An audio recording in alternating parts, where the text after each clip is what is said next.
gastos de mantenimiento, ¿cómo los va a haber? Igual que los hay actualmente. Cómo los edificios o las obras también se llevan una serie de partidas. Cómo luego hay gastos diarios, los propios de la propia Quinta de Mutis. Vamos a ver que la mayor parte, en este caso concreto, que es la que se llevan los pintores, gran parte del queso, se mantiene en la segunda parte de la expedición. Pero bueno, este tipo de elementos nos permite al menos compararlas. Y si lo hacemos por otro tipo, en este caso, de proyección, entre las dos partes de la expedición, la que está en Mariquita y la que está en Santa Fe, también podemos ver cómo a partir del cambio, la que sube exponencialmente la de los pintores.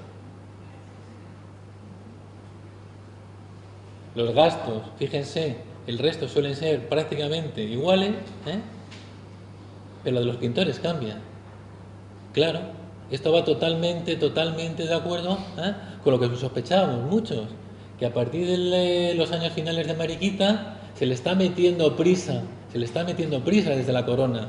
Se le está recordando a Mutis, en este caso un expedicionario, un científico, que no está allí porque, diríamos hoy, por su cara bonita, que está porque está gastando dinero en un proyecto y no está mandando resultados, como bien nos decía antes Paloma Blanco. No está mandando resultados, le están diciendo, ¿dónde están tus láminas? ¿Dónde está, diríamos, tu trabajo de este año que no te renuevo tu dinero? Claro, ¿qué tiene que mandar? Láminas. ¿Qué hacemos? Contratar más pintores. Fíjense cómo la propia distribución del gasto nos ayuda a entender cómo funciona la expedición científica. ¿Unos pintores para qué? Pues para que pinte láminas corriendo, que llega el nuevo virrey y le tenemos que enseñar láminas. Vamos a derivar las partidas hacia los pintores, pues tenemos que entregar algo, tenemos que entregar láminas. Bueno, luego, como les decía, año por año también, los 25 años hemos ido haciendo también el gasto diario. Les he traído a modo de ejemplo solo uno, no les voy a aburrir con los 25 años.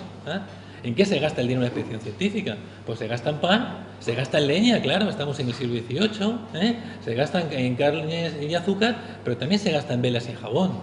Bueno, esto un poquito a título de visión de cómo todos estos discursos luego en la práctica, en el estudio del seguimiento del día a día, nos permiten ver este tipo de trabajos prácticos que yo siempre animo a los estudiantes que, bueno, pues que hay muchas maneras de trabajar las expediciones científicas. Y la última reflexión, que es la que ya veo que andamos casi fuera de tiempo, que es la que a mí personalmente me parece encima más difícil, más dura de entender, o quizá porque todo lo que tiene que ver con conceptos en este mundo donde últimamente nos movemos todos, ¿verdad?, con los iPads, los PowerPoint, ¿verdad?, todo ese tipo de cuestiones, intentar que conceptualicemos, intentar que pensemos un poquito sobre lo que estamos hablando, nos cuesta a todos, a mí el primero. ¿Por qué les digo esto? Pues la otra pincelada tiene que ver con temas de sanidad y tiene que ver con unas epidemias que son las viruelas y tiene que ver también con las medidas que se hacen contra ellas, medidas en las que de nuevo las expediciones científicas tienen una labor muy importante. Mutis aparece por un doble sentido, porque en parte de estas expediciones tienen que ir por donde el territorio de Granido, donde él ya se encuentra luchando contra la viruela, y por una parte importante del gran proyecto, o un nuevo proyecto español, que forma parte de las expediciones científicas ilustradas, aunque ya sea del siglo XIX. Susana Ramírez, que es una gran especialista de la expedición filantrópica de la vacuna, siempre lo dice, mi expedición es el XIX, pero forma parte de esas expediciones del XVIII. Una aproximación, como les digo, conceptual, que nos va a permitir, por un lado, profundizar en el papel institucionalizador, es decir, un fenómeno canalizador de la implementación de estructuras científicas, la institucionalización. En un segundo momento, delimitar los agentes que intervienen en el proceso epidémico. ¿Qué agentes están interviniendo? ¿Son los mismos que estamos hablando de ciencia o son otro tipo de agentes? Valorar también el papel del individuo como fenómeno en el proceso histórico, a través de la lucha contra la enfermedad, y estudiar la repercusión que estas epidemias de viruela tienen en la sociedad americana. Cómo desde una expedición científica nos vuelve a servir de elemento para estudiar la sociedad. Repito, una epidemia, una enfermedad de las viruelas que causa terror en el 18. Y ese terror, ¿cómo se lo explico yo a ustedes ahora, 200 años después? Para entender por qué hay esa, diríamos, movilidad en torno a la viruela. Yo les decía esta mañana, yo no sé, no sé si les comentaron, que estaban eligiendo uno de los grupos de los cursos de este año del verano para hacer el experimento con la nueva vacuna que han inventado con el SIDA. ¿Se lo han comentado los organizadores o no? Porque han ofrecido voluntarios a este grupo. ¿Ah? De hecho, nos van a vacunar con la nueva vacuna del SIDA a todos los participantes de este grupo. Pero bueno, el problema, ustedes saben que las vacunas están estudiadas, no hay ningún problema, yo creo que no hay ninguno que se oponga, ¿no? O alguien todos se van a oponer. Se pueden oponer 2 o 3. Fíjense que esta broma, y disculpen, la suelo hacer con mis estudiantes de doctorado y algunos incluso me han llegado a decir. Pues se abrió la puerta y se encontró lo que es seguridad, obviamente. Algo vale, que hace la relación académica, que es mi caso, abrí con seguridad, lo subí en la puerta, claro, algunos estaban realmente pánico. Digo, pues imagínense, si en el siglo XXI, con los adelantes que tenemos, todos sabemos que una vacuna, obviamente, no previene el mal, que estamos en el siglo XXI, pues que no sería en el siglo XVIII. Deciros de pronto, vamos a vacunar. ¿Eso qué es la vacuna? No, tenemos a introducir en el cuerpo la enfermedad. ¿Cómo viene el cuerpo la enfermedad? Hoy para todos conceptualmente lo asimilamos, que nos protege una vacuna. Pero conceptualmente en el 18 no existe esa idea de que la enfermedad que día dentro de mí me va a proteger. Fíjense, pues ese es el pánico, esa es diríamos, realmente el terror que se le tiene a la viruela, y en ese clima de terror es en el que tenemos que entender la labor de estos expedicionarios, tanto el de Mutis como los de la expedición de la vacuna, que llegaban a pueblos que se encontraban vacíos. Fíjense que ya me ha dicho aquí este compañero, ¿verdad? Que yo me opongo, me ha dicho rápidamente. No, yo he dicho que me pongan 2.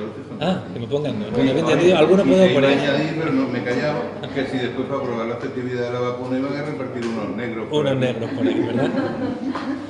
Bueno, como les decía, la lucha contra la vacuna, y voy a ir acabando, de su vertiente institucionalizadora, yo creo que está muy referenciada. Hemos trabajado sobre institucionalización, sobre otros puntos, sobre otros elementos, con Andrés Galera desde hace años, pero creo que en el caso de la viruela y de la vacuna nos ayuda a entender esa potencialización de la institucionalización en el 18, en ese sentar las bases de lo que consideramos que son nuevos espacios institucionales, algo que tampoco nos hemos movido hasta ahora en el 18 americano, desde una doble perspectiva. Por un lado, los planteamientos teóricos, que son los que llegan desde luego desde Europa, pero también la práctica médica, que es la que se realiza en el continente americano. Por lo tanto, diríamos, no se trata de hacer un análisis científico, no se trata de valorar si vacunamos bien o vacunamos, no se trata de ver si esto es eficaz o no eficaz, sino de abordarlo como fenómeno canalizador en la implantación de nuevas estructuras, algo que les gusta a nuestros compañeros sociólogos y que muchas veces los historiadores olvidamos,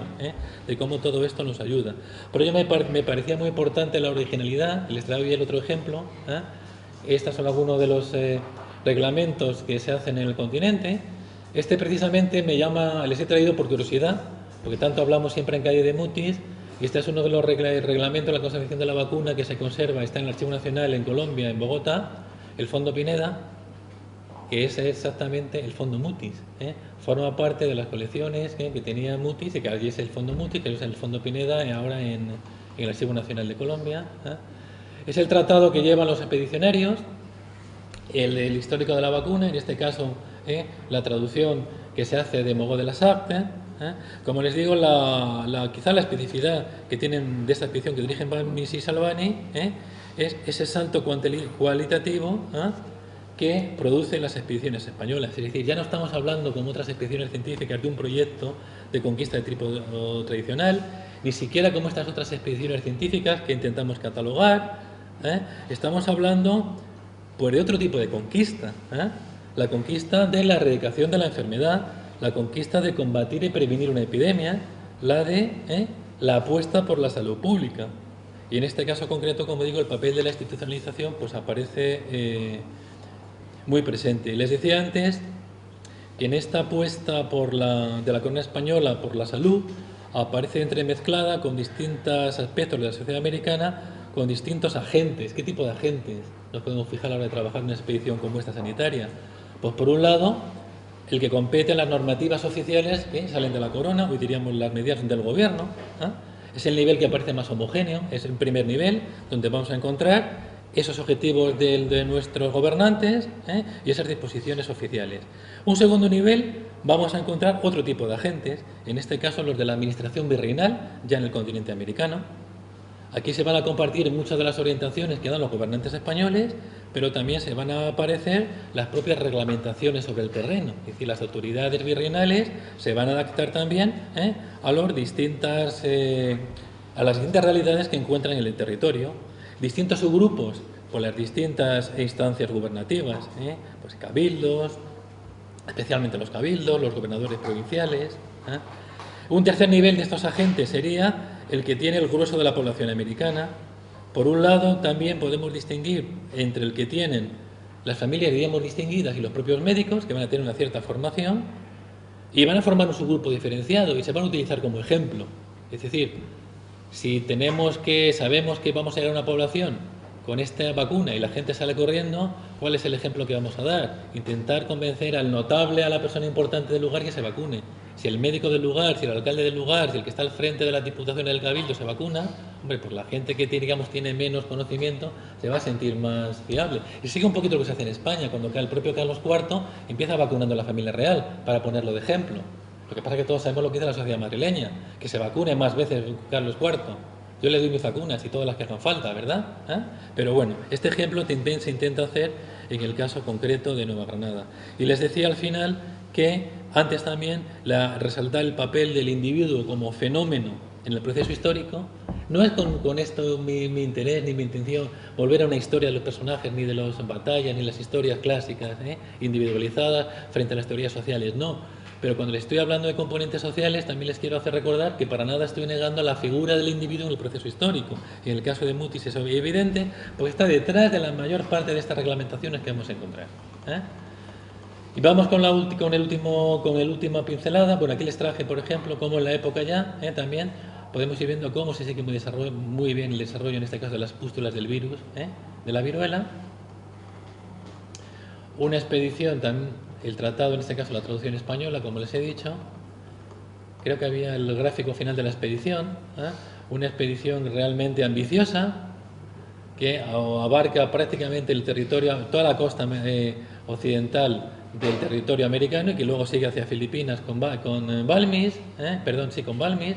Salvani va a ser quien baja hacia abajo, bueno, viendo los distintos ramales de las expediciones. Que eso es lo que también hace que luego algunos hablen de 40 expediciones, otros hablen de 21 o de 22. Si contamos una cada una, tendríamos ahora mismo aquí 7 expediciones, cuando normalmente hablamos solamente de una expedición.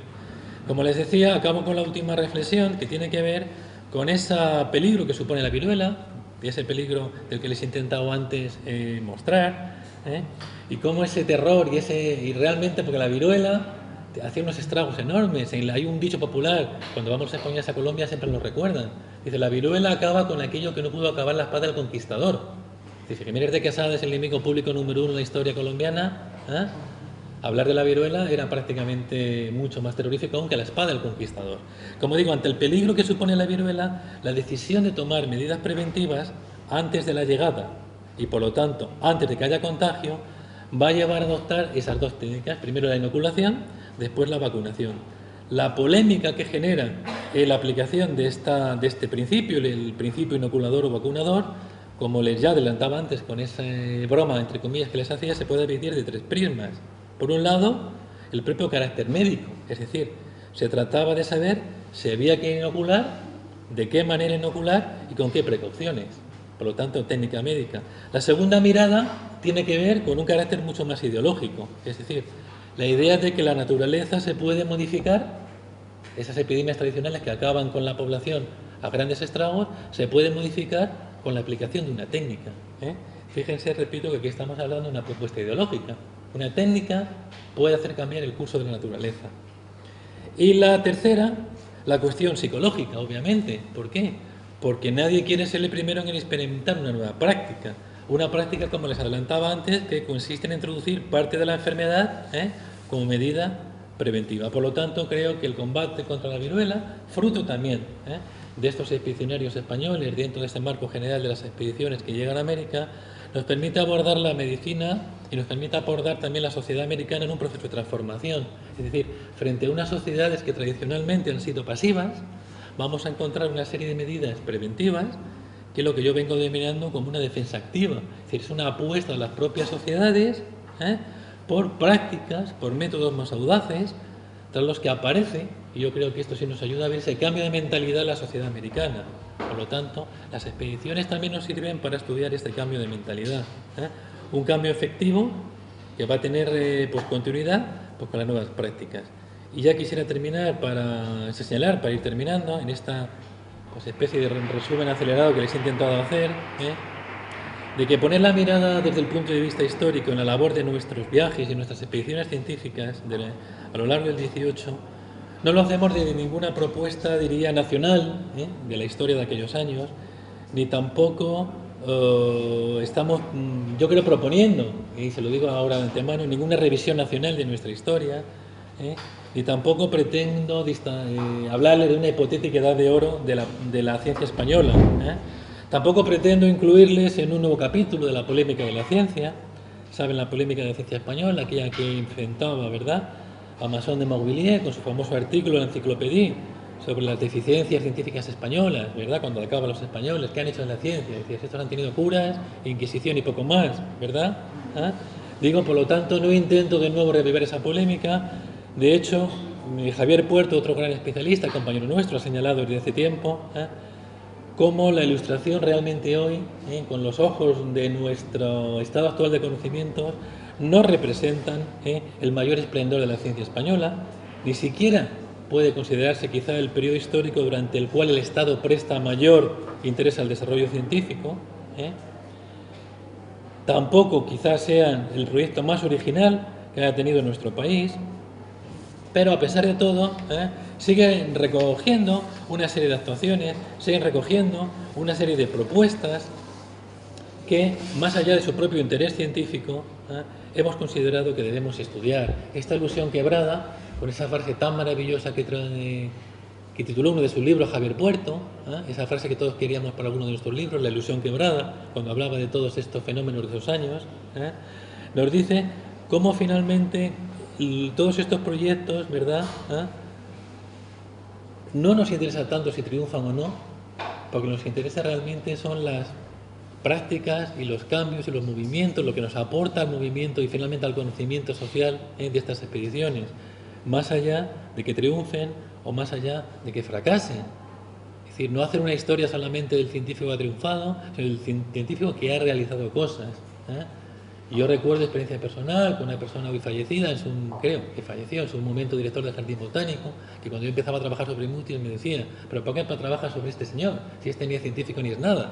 Y bueno, sea científico o no, ha contribuido a una parte de nuestra historia, a una parte de una gestación del conocimiento, y creo que con ello debemos trabajar. Por eso creo que estos elementos que les acabo de presentar hoy, estas tres maneras de abordar las expediciones, por un lado intentando hacer una tipología que creo que es necesaria y espero que algunos de los estudiantes que estoy viendo aquí pues animen alguna vez a seguir trabajando sobre ella, o bien a través del referente concreto de cómo se trabaja el día a día de una expedición, que a veces es duro, porque no lo podemos bajar todo de internet, no lo podemos descargar de Google, coger legajos a lo largo de 25 años de expedición del siglo XVIII, o a través de plantearse nuevas miradas, nuevos elementos, como puede ser lo que hicieron nuestros expediciones de la vacuna. Por lo tanto, digo, estos nuevos elementos que nos ayuden a constatar estos cambios sociales en unos momentos en los que no he entrado con ustedes, pero que eso va a quedar, por supuesto, para futuras intervenciones,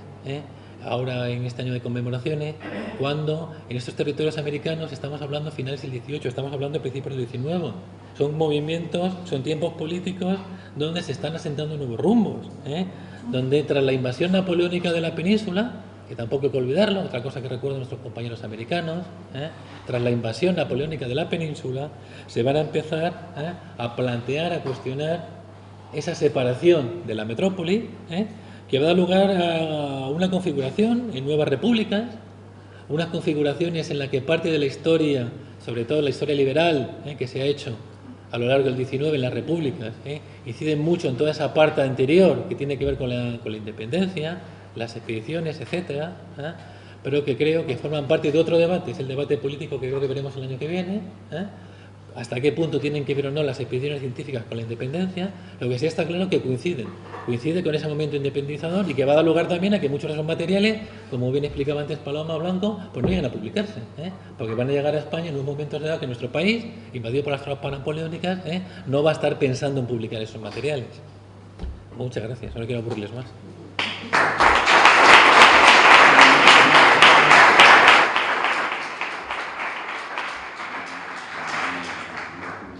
Ya me he olvidado, perdón, pues si a alguno les gustan estos temas, también les suelo traer a los estudiantes de doctorado, les propongo, y a ustedes también les voy a proponer, porque es un librito que encontré, ni es conocida mía, ni tengo que ver nada con ella, ni llevo comisión, con Ediciones B.